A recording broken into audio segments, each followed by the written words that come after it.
Bangladesh cricket board বিপদে থাকার সবচেয়ে বড় কারণ প্রতি বছর বিপদে ফেলা বিপিএল, ব্ল্যান্ডার্স প্রিমিয়ার লিগ আপনারা বলতে পারেন, এত বেশি ব্ল্যান্ডার হয় এবং সবশেষ আসর বিপিএল কে এতটাই, বিসিবি কে এতটাই বিতর্কিত করেছিল যে এবার নতুন কমিটি, নতুন বোর্ড সেই বিতর্কগুলোকে দূরে ঠেলে এগুতে চায়, কিন্তু সেই সুযোগ কতটুকু? অলরেডি আপনারা জেনে গেছেন Chittagong Kings, SQ Sports, Samir Kader চৌধুরীর এই দল বিপিএল এ অংশগ্রহণ করতে পারবে না। বাংলাদেশ ক্রিকেট বোর্ডের বিপিএল গভর্নিং কাউন্সিলের সদস্য সচিব ইফতেখার রহমান মিঠু বিপিএল এ চিটাগং কিংস ইস্যুতে যে বক্তব্য দিয়েছেন সেটা যদি আমি তার ভাষায় পড়ার চেষ্টা করি, আপনারাও জানেন অনেক ক্রিকেটার কিন্তু সামাজিক যোগাযোগ মাধ্যমে এসে বলেছে তারা টাকা পায় নাই। এর আগে শাহিদ আফ্রিদিও ক্লেম করেছিল, ইয়াশা সাগরও অভিযোগ করেছিল, সাথে আমাদের আগের আসরেরও বিবাদ আছে, আরবিট্রেশন চলছে। এটা চিটাগং কিংসের পরিস্থিতি। চিটাগং কিংসের কাছে বাংলাদেশ ক্রিকেট বোর্ড টাকা পায়, ক্রিকেটাররা টাকা পায়, আফ্রিদি টাকা পায়, ইয়াশা সাগর টাকা পায়। সেই ব্যাপারগুলোকে ইফতেখার মিঠু সামনে এনে যে বক্তব্য দিয়েছেন এবং এটার মাধ্যমে বাংলাদেশ ক্রিকেট বোর্ড জাস্টিফাইড করার চেষ্টা করেছে why Chittagong Kings is not going to be the part of the next BPL. শুধু চিটাগং না, ঢাকাকে নিয়েও, ঢাকার যে ফ্র্যাঞ্চাইজি, যেই যারা রিমার্ক হারলার, যারা বিপিএল এ দল পেতে চায়, তাদেরকে নিয়েও বাংলাদেশ ক্রিকেট বোর্ড অস্বস্তিতে। চূড়ান্ত যে তালিকা প্রকাশ করা হয়েছে, এসকিউ স্পোর্টস, মাইন্ডট্রি সেখান থেকে বাদ পড়ে গেলেও ঢাকা টিকে গেছে, কিন্তু ঢাকাকে নিয়ে অস্বস্তির জায়গাটা কোথায় একটু খেয়াল করে দেখবেন যে প্রথম আলোর সেই রিপোর্ট, যেই রিপোর্টটা প্রথম আলোর যিনি সাংবাদিক তারেক মাহমুদ মনি ভাই, স্পোর্টস এডিটর, তিনি যে রিপোর্টটা করেছিলেন সেই রিপোর্টের জিস্ট যেটা ছিল সেটা হচ্ছে যে ইন্টিগ্রিটি কমিশন গঠন করা হয়েছিল যারা বিপিএল এর সবচেয়ে আসরের দুর্নীতি তদন্ত করছিল। সেখান থেকে যে তথ্য পেয়েছিলেন তিনি, তাতে সবচেয়ে আলোচিত এবং ফিক্সিং ইস্যুর সাথে জড়িতের সন্দেহভাজন টিমের তালিকায় ঢাকা ক্যাপিটালস এর নামটা এসেছে। এটা আমার কথা না, প্রথম আলো সেই রিপোর্টটা ঘুরে এলে আপনারা পাবেন। সেই দলকে যদি বাংলাদেশ ক্রিকেট বোর্ড অ্যালাউ করে ক্যাপিটাল সিটির দায়িত্বে আবারও, যেখানটায় বিসিবির দায়িত্বশীল কমিটি বলছে ঢাকা ক্যাপিটালস তাদের ইন্টিগ্রিটি ইস্যুতে সন্দেহভাজনদের তালিকায় রয়েছে, সেখানটায় সেই দলকেই আবার বিসিবি পরের বিপিএল এর গভর্নিং কাউন্সিল, নতুন বোর্ড অ্যালাউ করলে কি হতে পারে পরিণতি, ইউ অল নো। একই সাথে আরো স্বস্তির জায়গা রাজশাহী, যেখানটায় রয়েছে নাবিল গ্রুপের মতো প্রতিষ্ঠান, দুদকের তদন্ত চলছে যে প্রতিষ্ঠানের বিপক্ষে এবং কর্মকর্তা কর্মচারীদের নামে ঋণ নিয়ে তারা বিভিন্ন ব্যাংকে লুটপাট করেছে, এরকম খবর সংবাদ মাধ্যমে এসেছে, আমার খবর না। এখন দুদক বাংলাদেশে এই মুহূর্তে সবচেয়ে স্বাধীনভাবে কাজ করার সুযোগ পেয়েছে, সেই দুদকের তদন্ত চলছে যেই গ্রুপের এগেনস্টে বাংলাদেশ ক্রিকেট বোর্ড যদি তাদেরকে বিপিএল এ কোনো একটা টিম অ্যাওয়ার্ডেড করে, তাহলে সেটা রাজশাহী থেকে নির্বাচিত পরিচালকের, আমার কাছে মনে হয় যেমন একটা ব্যর্থতা। বিপিএল গভর্নিং কাউন্সিল নিশ্চয়ই সেই প্রশ্ন এড়াতে পারবে না এবং সেটা নিয়ে নিশ্চয়ই ডিসকাশন হবে। যেই সিচুয়েশন ক্রিয়েট হয়েছে, আমি তিনটা স্টোরি বললাম, তিনটা টিম সম্পর্কে বললাম, তাতে পরের বিপিএল এ রংপুর রাইডার্স ছাড়া যারা বিপিএল এর অনেক আগের দল, বসুন্ধরা এটাকে পেট্রন করে এবং খুবই সাকসেসফুলি রান করিয়েছে ইয়ার্স আফটার ইয়ার্স, অন্য দলগুলোর অবস্থা ভালো না। 7টা অঞ্চলের এখন পর্যন্ত 8টা প্রতিষ্ঠান টিকে রয়েছে এবং সেখান থেকে 6টা অঞ্চলকে বেছে নেওয়া হবে।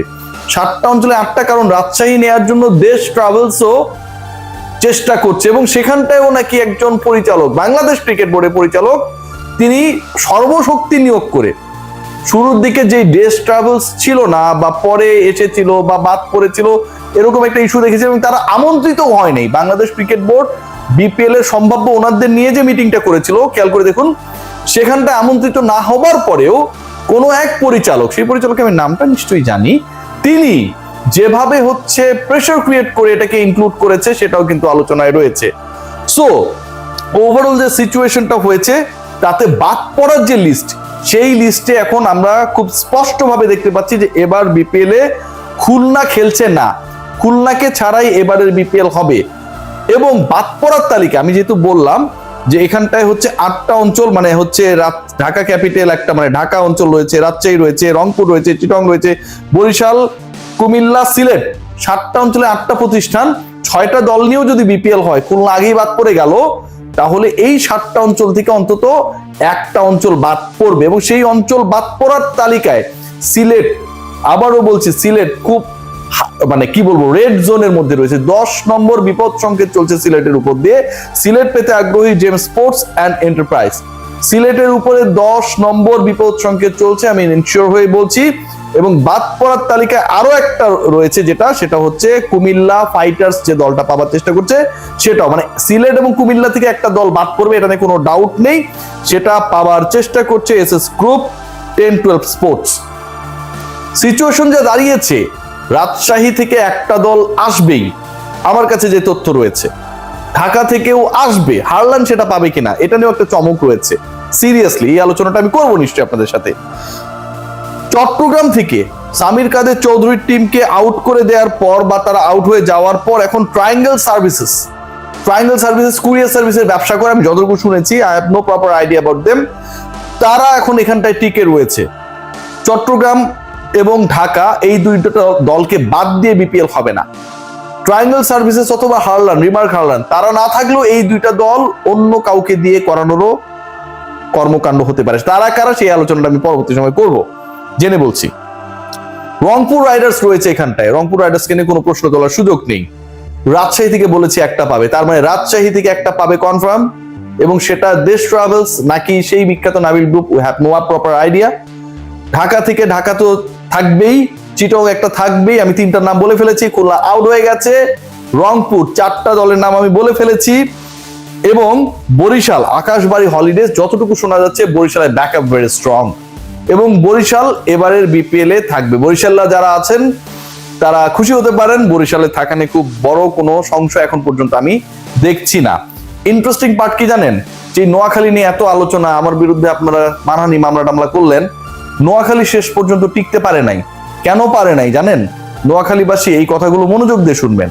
আমি যখন জুলাই মাসে আমার কন্টেন্টে বললাম নোয়াখালীর মানুষের মন বড়, তারা টাকাওয়ালা, তারা খরচ করতে জানে, এবং নোয়াখালী ইজ আ ব্র্যান্ড, মনে করুন। তারপরে লাইনে আমি বলেছিলাম ভাই, যে নোয়াখালীর হয়ে যে লোকটা বিপিএল এ দল নিতে আগ্রহ প্রকাশ করার জন্য এলেন, তিনি আরেকটু স্মার্ট ওয়েতে আসতে পারতেন। তিনি যদি আরেকটু স্মার্ট ওয়েতে আসতেন, তিনি হয়তো দল পেতে পারতেন।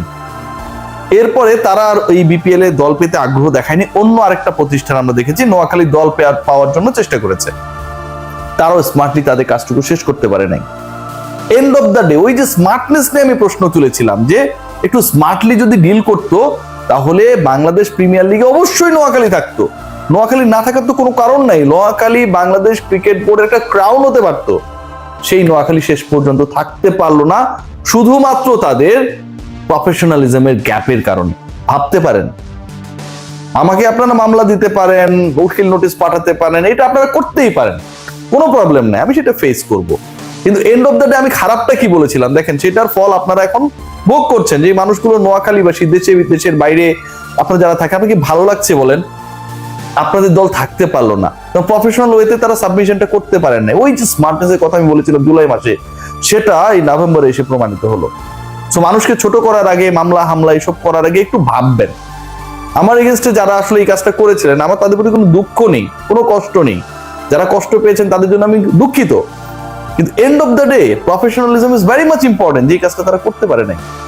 পুরো নোয়াখালী অঞ্চলটাকে তারা ছোট করেছে। যাই হোক, এই বিষয়ে আর বলতে চাই না, নোয়াখালী আমি কম কথা বলতে চাই। তো মামলা লড়া, টাকা পয়সা, উকিল টুকিল কোনো কিছু আমার কাছে নেই। ফাইনালি 7টা অঞ্চল টিকে রয়েছে, যার মধ্যে 8টা প্রতিষ্ঠান পেতে আগ্রহী, এবং সেখান থেকে 7টা অঞ্চল থেকে 6টা দল আগামী বিপিএল অংশগ্রহণ করবে বলে শোনা যাচ্ছে। ঢাকা থাকবে, চট্টগ্রাম থাকবে, কিন্তু যারা আগ্রহী তারা থাকবে কিনা এটা নিয়ে সংশয় রয়েছে। সামাপ করছি, রংপুর রাইডার্স এবং বসুন্ধরা তারা তো থাকবেই। বরিশাল সম্পর্কে মোটামুটি একটা কনফার্মেশন পাওয়া গেছে, বরিশালও থাকছে, এটা নিয়ে খুব বেশি শঙ্কা নেই। টেনশনের জায়গায় থাকবে কুমিল্লা এবং সিলেট, এটা একটা বড় ব্যাপার। এবং শেষ পর্যন্ত দেখা যাক আপকামিং বিপিএল এ কি হয়, আপকামিং বিপিএল এ কারা কারা থাকছে সেটা আমরা জেনে যাব আর 48 ঘন্টার মধ্যে। Take great care. আরো আপডেটস নিয়ে আপনাদের সামনে হাজির হবো আমি রিয়াসাদ হাসান।